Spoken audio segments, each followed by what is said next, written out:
Welcome to Tangiers Tavern, our ongoing series addressing topics that are important and relevant to the hookah population. And we have our regular panel today, minus Nick, who is on a journalistic assignment exploring the Himalayas. He's doing mountain work. A few other interesting points of information that we should talk about. Tangiers has changed the name of one of its flavors officially. We are now calling one of our new flavors, we're now calling it Blitzstrom. That's German, lightning storm. So you don't have to look it up. And then additionally, I wanted to give a shout out to Kirill, and I wanted to give a shout out to Rula and Renee and their father Hannah, who makes absolutely the best hummus in the world, which will be more relevant as we get into our segments today. And so for our first segment today, we have Rhiannon, who has a few flavor mixes that she's contemplated and tried. What did you find, Rhiannon? So I have two mixes today. This first one I have right here is coconut and melon blend. It's an even mix, so from 12 to 6 o'clock is coconut, and then 6 all the way back to 12 is the melon blend. So I got that right here. And then this next one right here is actually a free flavor mix. Someone actually suggested it to me from here, and it's based off of a vodka drink that she found online. So it's mandarin orange, lemon, and pink grapefruit. Mandarin orange is from 12 to 4 o'clock, and then the lemon is from 4 to 8 o'clock, and then the pink grapefruit is from 8 back to 12 o'clock. So equal thirds. Yep. So that's what I have right now. So, all right. So next up we have, we're going to get those tried out here in a few minutes. I guess we're waiting on charcoal, which we still don't have. So, Alana, how about hookah hacks? You got anything for hookah hacks for us? Yeah, when lighting your charcoal, if you have, we have the 2 bowls we're going to try now, bringing the charcoal in an empty bowl, being able to just put the lit charcoal on the prepared bowls. In case you did buy a metal charcoal carrier from bougiejean.com. Right, yes. Well, at any rate. So, here are the flavor mixes. We have Overly Whelming Citrus Mix number 1. And then this is the Coconut Melon Blend. Yep. Well, I have medium hopes for this because coconut doesn't mix well. You know, I thought that I was absolutely going to hate this. I don't hate this. Yay! So coconut goes in melon. Yeah! Was it Thursday? Yeah, it's actually mixing pretty well together. I'm pleasantly surprised. Well, I'm glad you like it that way, at least. Initial melon, but the aftertaste of coconut. All right, so moving right along. What else do we got to talk about here? So, Lehman, do you have something to say? Yeah. You got something to add to the program? I've noticed a lot of questions about what's put into your jar while smoking. In terms of liquid. Okay, all right. Some people like doing things like milk, which No milk? You don't want to put milk in the jar? probably not, because you're heating up a dairy substance and then it's going all throughout your pipe, and it's going to be really hard to clean. I mean, if you like cheese, Smoked cheese. maybe smoked cheese. I mean, some people are a fan. I love smoked Gouda, but Yeah, just think of that sour milk that you left in the refrigerator for a month. Oh, thanks. That would be in your hookah. That makes sense. especially a leftover bottle. So probably the best things to put into your jar are water. And instead of doing milk, I don't know, maybe it'd be easier if you just took a block of cheese, and stuck it over the end of the down tube, you know, and that would give you the same effect, and it'd probably be easier to clean off.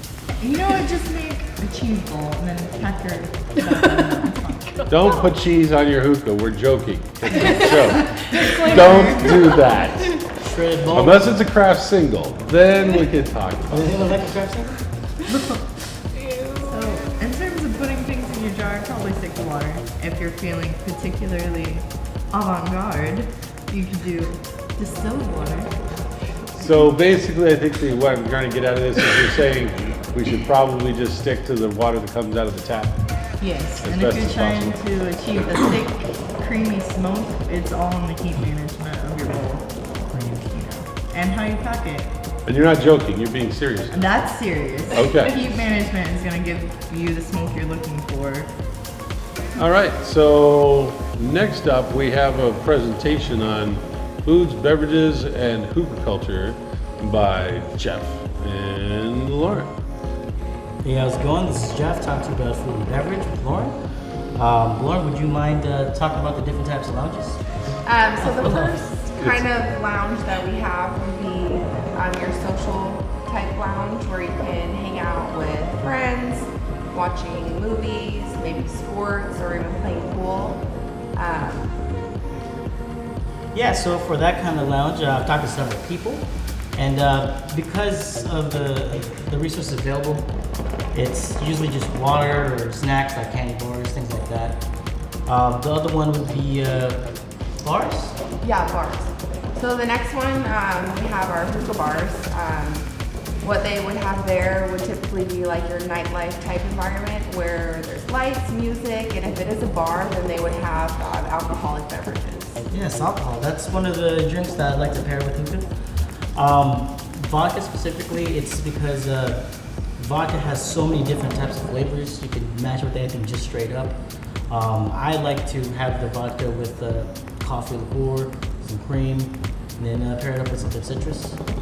And then the other one was the cafe style, Lauren? Yeah, so they also have cafe style lounges. That's like an atmosphere kind of that would offer authentic Mediterranean cuisines like kebab, shawarma, and you can also smoke on your hookah while you're eating and enjoying your authentic cuisine. Right, that's good because I actually brought a couple of things.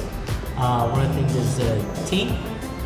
In those types of places, tea is very big, coffee as well. We'll get to that later. Right now we have English breakfast tea I'd like to share with the rest of the group. And then we also have hummus, two different types. One, standard type hummus, and then one that's flavored with red peppers. I love hummus. Let's try. All right, let's I try love it. tea. Hummus is yes.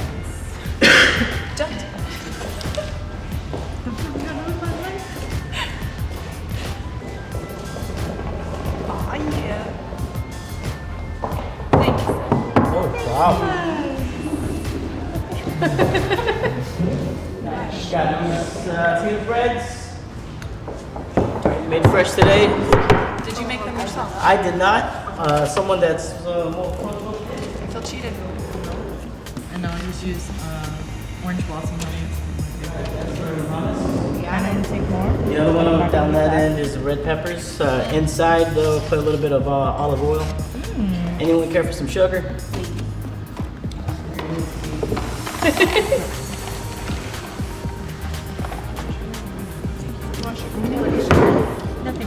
Oh, this hummus looks so good. I'm about to commit homicide. Homicide. Shut up. We don't do puns here according to Alana, unless Travis No. makes them. Okay. I drink tea with milk or cream, but I don't drink tea.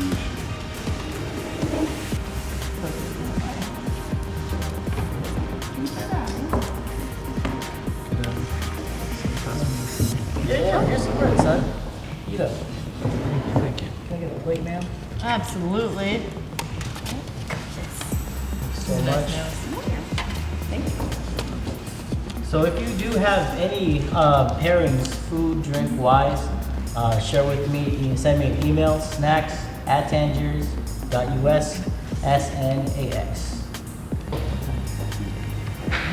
So as far as the history about it, It started off in India, then once it got to the Middle East, Syria, places like that, the hookah took better shape and form, looking like what it is now, the modern hookahs.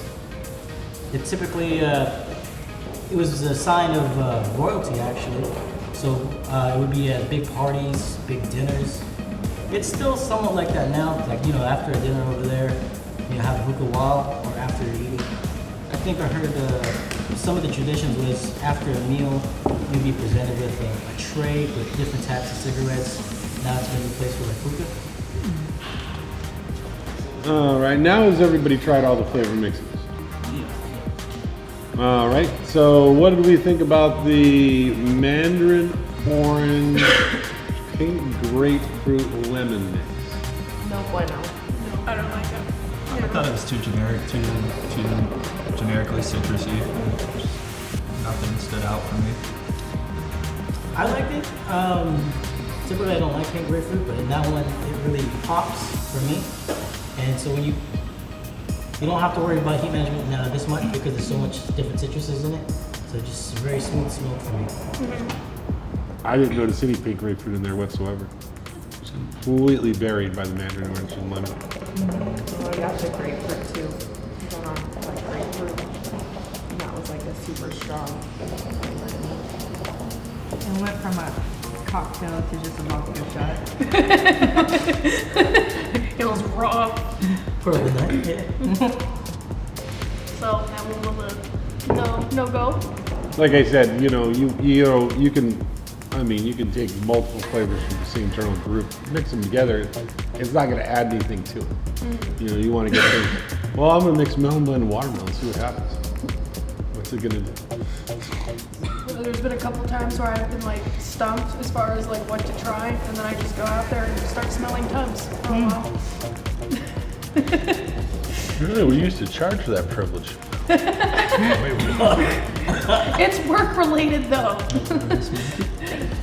As a professional smelling. Oh, yes. That's a good part of the tradition is how you pass that hose. You don't point the tip of the hose, you bend it, and that way. So overall, how did you guys feel about the coconut and melon blend? Loved it. Yeah, I like the initial taste of the melon blend, but then you have to add after of the coconut, and it just meshed like really well together. Melon blend and coconut was more my cup of tea. Shoot him. Shoot him. Ooh, that almost hit me. A couple pours of cold. I'm offended. I did need some charcoal, thank you, sir. Packing that one, I was initially worried because again, when I first packed it last week, again I did more coconut and it was like 2/3 coconut and then the 1/3 of the melon blend, and it was just too much of the coconut I felt like, which is why I went with the 50-50. So I hadn't smoked it with the 50-50 blend up until literally right now, so I was like really worried if it was gonna be like worse or it was just gonna continue to be a train wreck or what. But I'm pleasantly surprised. It seems like changing the ratios was the right call. So I guess for the mandarin orange lemon pink grapefruit, I'll give it a 3 out of 10. It was pretty good, but I couldn't dance to it, so. And then the coconut melon blend, that's a tough one. I don't know, I'm thinking like an 8 out of 10. Maybe almost a 9 out of 10. It's pretty good. Hell yeah. Real good. And with that, we're bringing this particular episode to a close. Thank you for joining us on Tangiers Tavern, presenting you with topics that are important and relevant to the hookah industry and hookah smoking for hookah smokers everywhere. Have a nice time. See you next time.